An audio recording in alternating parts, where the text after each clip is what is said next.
The following Cangus is rated DLCA for dumbassery, language, crude jokes, and annoying ADHD outbursts. This isn't for kids. Stop saying it is. You're stupid. Hey, what's going on, everybody? Cangus here, and you may be wondering why I'm wearing a hat to start this video off. Well, that's because the last time I went to the barber, I got so screwed up that I can't show my hair without wanting to die. But my hair isn't the topic of today's video. Today's topic is actually about how one of the best shows ever has finally made its way onto one of the biggest streaming platforms in the world.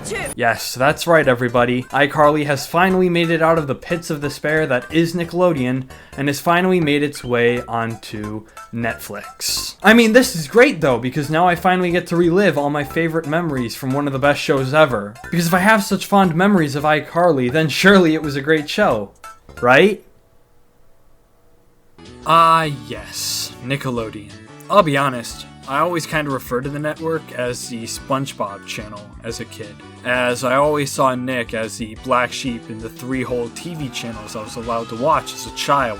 But lately, I've been struggling to comprehend how Nickelodeon is able to survive as a network with the kind of content they've been producing. And it's really no secret that the only thing that's keeping Nickelodeon's parent company, Viacom, afloat are the 6 hours of SpongeBob reruns that they're forced to put on every day. But as for the majority of other new content they create, well, they're fucking awful. And unpopular opinion here, most of the content that I've seen on Nickelodeon has never been anything that I particularly enjoy. Aside from, you guessed it, SpongeBob.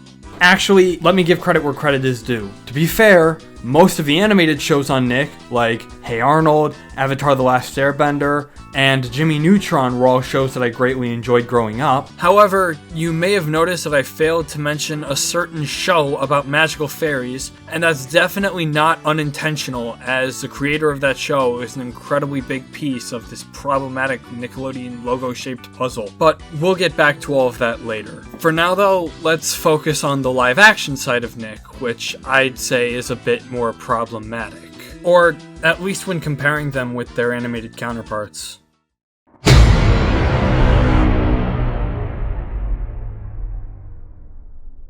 If you were to look into the catalog of live-action Nick shows stemming back to like 2006, you'd notice that most of the shows are what I would categorize as sitcoms. It's shot on a soundstage with a laugh track slapped in it about every 5 seconds, just like every other kiddie show these days. And unfortunately, it's becoming obvious that Nick has begun to shift their focus onto making more and more sitcoms, as clearly the majority of their live-action programming revolves around a sitcom formula. However, as they transition into making more and more sitcoms, the quality of shows on Nick has become more stale than the skim milk in my fridge.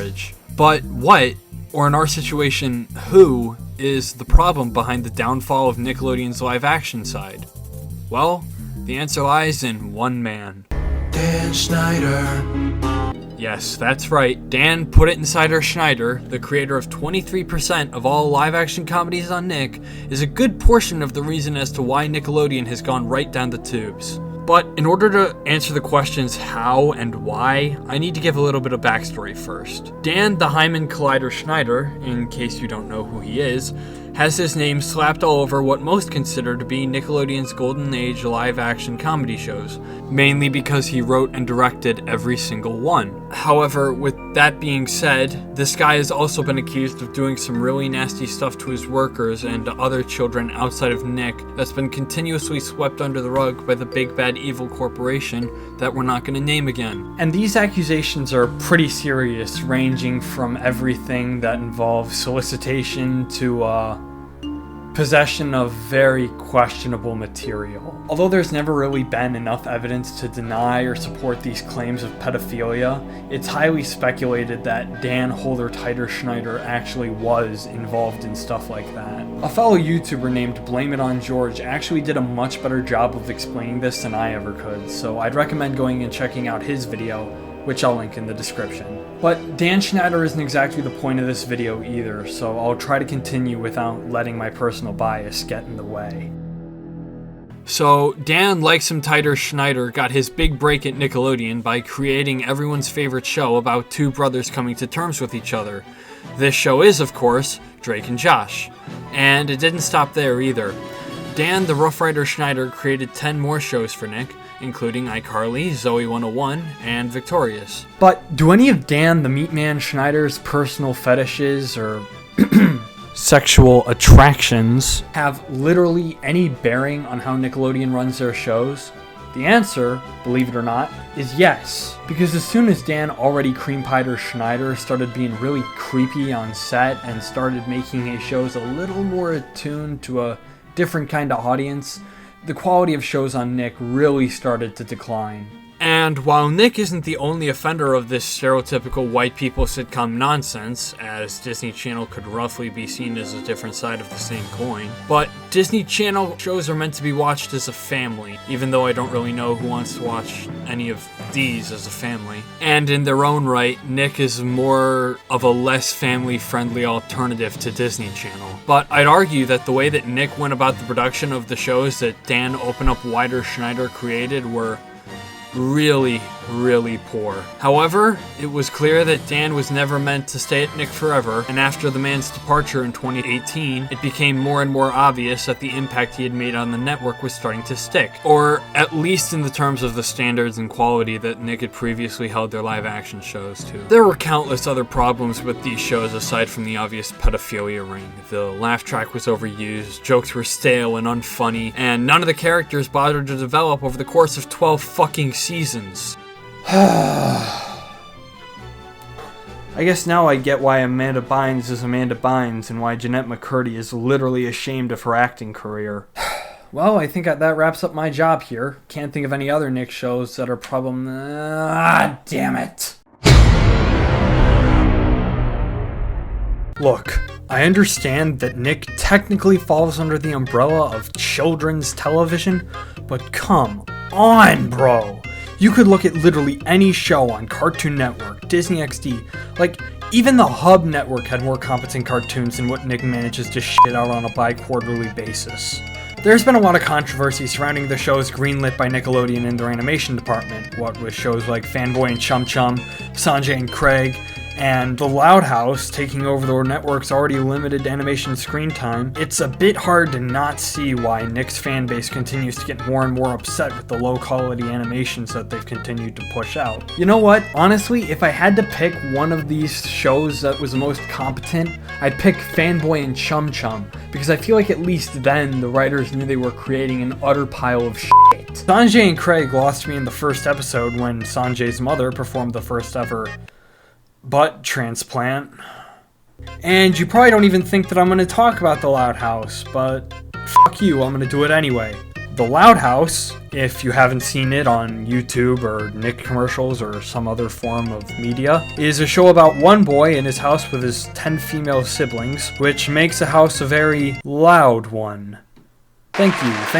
Plot of the show aside, the fan base that stems from this genuinely angers me. Mainly because A, it's composed of nothing but children under the age of 14, and B, they're very much a fan base of children under the age of 14. While the intentions of the show aren't necessarily bad, so to speak, I will admit that a couple of the clips I found whilst looking for footage to find actually wasn't that terrible. The name the fan base gives the show makes it incredibly easy for someone to just look at the show, look at the community, and then deduce that this is nothing but another FNAF-esque fan base. Or, for those who are looking for a more modern comparison, look no further than Dream Stands. I will give the show's creators credit though. The Loud House actually holds its own pretty well as a show. And, although I haven't seen it, they apparently have begun production on a show called Los Casagrandes, which I think is just the big house in Spanish.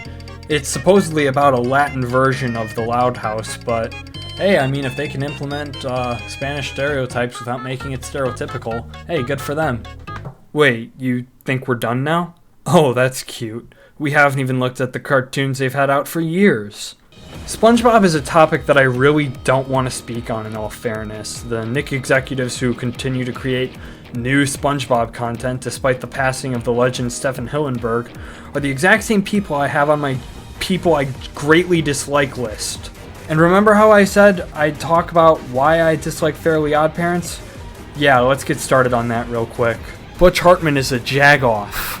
And if you don't know who Butch is, he's the guy who took credit for creating the shows Fairly Odd Parents, as discussed, and Tough Puppy, the latter of which was a commercial failure. And he also conned people into funding his alt-Catholic streaming service, Oaxis Entertainment. He also began blocking his own fans who criticized his actions, famously stating, "Critique rhymes with weak." I actually remember when this first blew up, I was pretty involved in some anti-Butch Hartman sieges on Twitter and Discord, even reaching out to a co-worker of Butch's regarding some plagiarism claims for a YouTube video I was doing at the time. And even today, Butch appears in the news for blatantly ripping off others' work.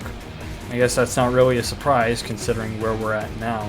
All in all, Nickelodeon has been on the decline for a while, and it's pretty evident that it's not exactly the fault of those who run the network, but rather those who truly run the network, the people creating content for Nick. Dan Schneider, Butch Hartman, it doesn't really matter who's behind the scenes. Nick has had a bad history of hiring bad people, and honestly, given how some of their new shows are turning out, maybe there is some hope for the network. I mean, I gotta say, The Loud House wasn't terrible aside from my gripes with the fans, and some of the new shows that Nick has been pushing out, like The Astronauts, really ain't that bad for kids shows. So where does that leave us? Well, hopefully with a little more of a kick in the pants, Nickelodeon will finally become a network that we can all begin to enjoy and love again. But for now, that's all the time I've got. I have to go get started on an online class that I was supposed to be in 45 minutes ago.